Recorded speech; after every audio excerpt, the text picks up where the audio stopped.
no sunlight, no clean water, disease rife, 50, 60 people in cells measuring 4 meters squared. Right now, obviously, there are groups there and on the way trying to go through the whole parts of the building, including underground, to try and find what they can. So as the dust settles from the collapse of the Assad regime in Syria, aid workers are rushing to free people still detained in the infamous Syrian prison. There are fears many inmates are being held in hidden underground cells. Amnesty International has reported on human rights abuses in the jail. We can talk now with their UK Crisis Response Manager, Kristyan Benedict. Kristyan, a very good afternoon from us. What more could you tell us about this prison? Well, thanks for having me on and for talking about Syria. It's a death camp, a human slaughterhouse, as we said back in 2016, 2017, when we launched a major report on this particular prison. We researched the prison from 2011 to 2015. And, at the time we said around 13,000 people had been executed in that prison in some of the most horrific ways. I won't go into the gory detail.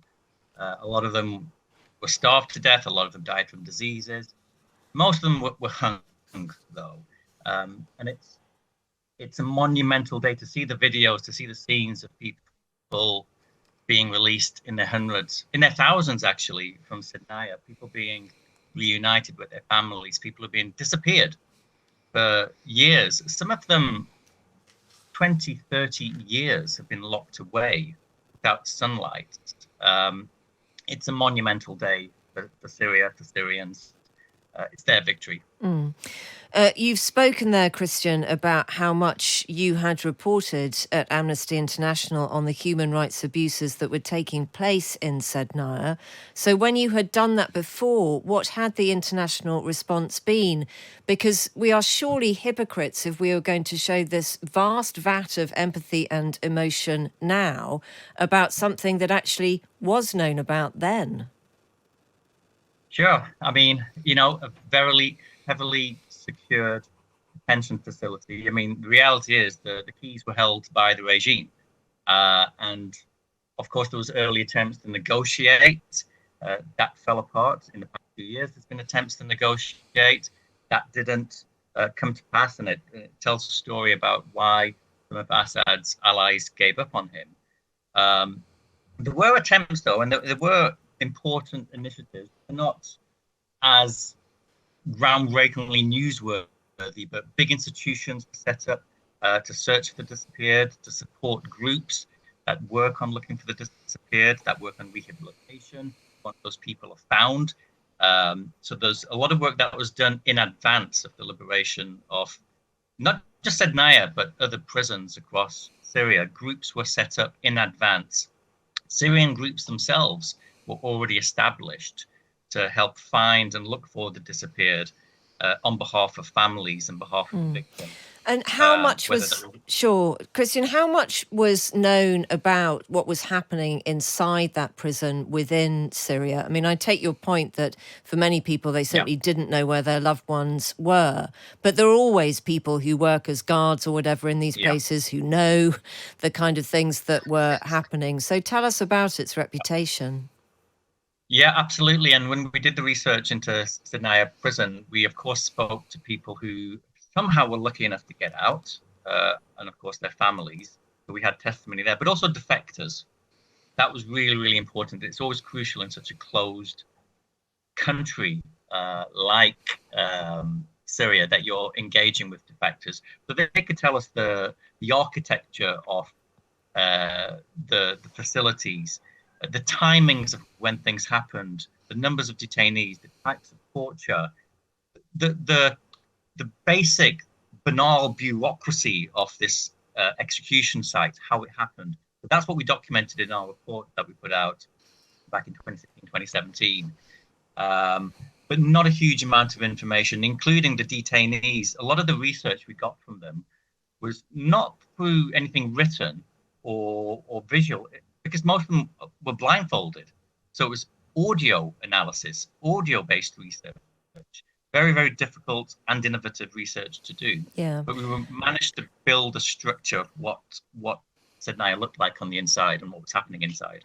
But is it true, Kristyan, that actually nobody can really say what this prison is like inside? There is a possibility that there's an underground lair, which people have been held absolutely without sunlight in the most inhumane conditions that people simply can't get to yet.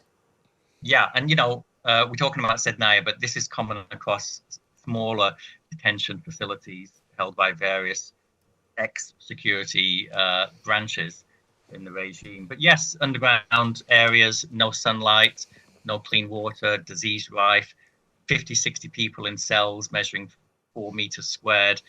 Right now, obviously, there are groups there and on the way trying to go through the whole parts of the building, including underground, to try and find what they can, including people, but also to preserve documents as well, which will be useful for future justice and accountability measures. I've spoken recently with people who are part of a network of former detainees from Sednaya. They feel most of the people are out now, but there is obviously still excavation work to go on because there's lots of concern that there are other parts of the prison which have not been found yet. So, no stone should be left unturned. People need to keep searching. But my understanding is most people are out now. It is quite horrendous, the kind of things that we are now witnessing. Thank you for your time this afternoon. That's Kristyan Benedict, who is the UK Crisis Response Manager for Amnesty International. Well, the collapse of the Assad regime changes the balance of power in the Middle East. So let's bring in Paula Hancock, CNN international correspondent based in Abu Dhabi. Paula, good afternoon from us. It's such a complicated picture, this. So many countries seem to have a stake in what might or might not happen in the next couple of years.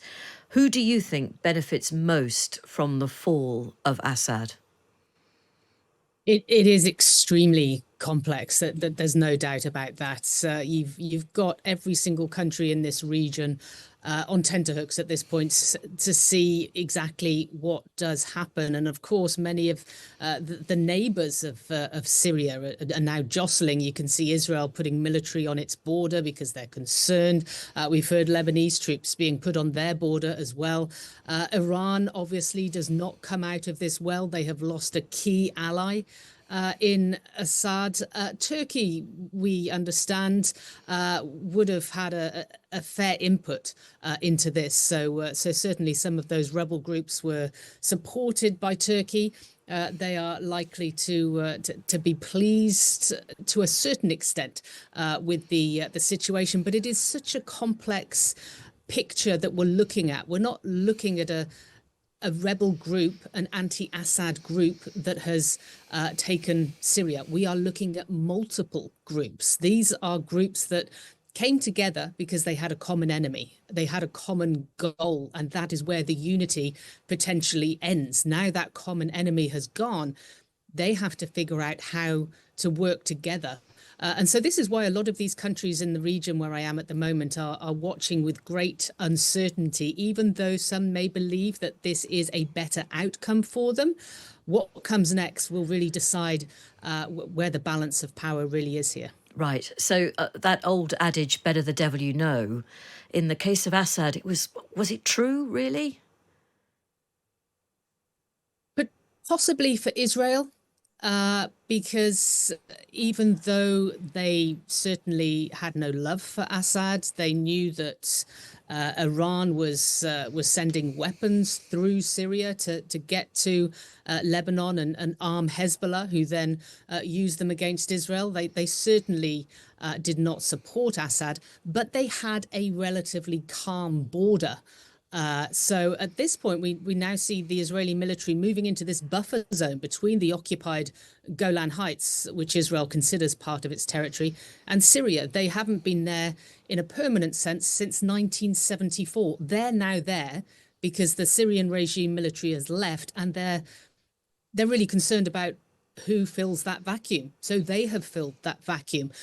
So I think certainly in the case of Israel, better the devil you know, but to be fair, there are no tears being shed for Assad in this region. There are concerns about what comes next. But he did himself no favors. You saw the horrific way he treated his own people.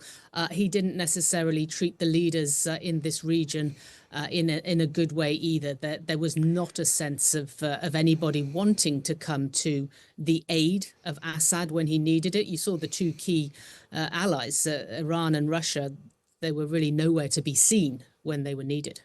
And the idea, which some people are certainly bringing up, that the Iranian regime may be trembling and could collapse at some point in the not too distant future, is that just wishful thinking? Given what we have seen over the past several days, I wouldn't want to speculate. I mean, I think 11 days ago I would have said I don't think so. But seeing how quickly this Syrian regime collapsed has taken everybody by surprise. You have Syrian experts who were completely shocked by the speed of this toppling from power and by the lack of any kind of fight really being put up against the rebel groups. Iran has been severely weakened. Not just because their key ally Assad has now gone, but they have Hezbollah, for example, who was always their buffer zone, their sort of last line of defense. That's effectively been decimated with that war against Israel. So they have lost a lot of support in the region. They have lost or seen their proxies being weakened significantly. It is definitely a far weaker regime. I don't know if I would go so far as to say they could topple next. I don't think anyone would be willing to make that call, especially when we saw the speed at which Assad was taken down. Really good to have your time this afternoon. Very, very much appreciated, Paula. Paula Hancock, who's CNN's international correspondent based in Abu Dhabi.